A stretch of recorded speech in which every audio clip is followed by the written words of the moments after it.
Hello అతనికి ఇక్కడైతే నేనైతే ఈరోజు క్రియేటివ్ కంప్యూటర్ అండ్ ఎడ్యుకేషన్ సెంటర్కి అయితే వచ్చేసాను.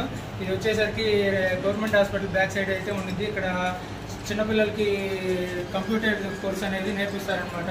సో ఇక్కడ ఇంజనీరింగ్ అయిపోయిన విద్యార్థులకి ఎంసెట్ రాసిన తర్వాత స్పెషల్ కోర్సెస్ అనేది చెప్తారనమాట. ఇక్కడ వచ్చేసరికి పైథాన్, ఎంఎస్ ఆఫీస్, C++, ఇట్లా అన్నీ చెప్తారనమాట. ప్రతి ఒక్క స్టూడెంట్కి సిస్టమ్స్ అనేది ఇచ్చేసి సిస్టంలో నేర్పిస్తూ ఉంటారు. ఇక్కడ బాయ్స్ దానికే కాదు, ఓన్లీ లేడీస్ కూడా ఇట్లా చెప్తారనమాట. ఇక్కడ మన నాగరాజ్ సార్ వచ్చేసరికి కోర్స్గా స్పెషల్ అపియరెన్స్ తీసుకొని ఇక్కడ కోర్సెస్ అనేది చెప్పడం జరుగుతుంది. ఇక్కడ చూడండి, ఇక్కడ అన్ని టైపింగ్, C++ అన్నీ చెప్తూ ఉంటారనమాట. లేడీస్కి, జెంట్స్కి కంబైన్డ్గా క్లాసెస్ అనేది చెప్పడం జరుగుతుంది. ఓకేనా? ఈ రోజు మీకు నచ్చినట్టయితే please subscribe to my channel. Bye friends.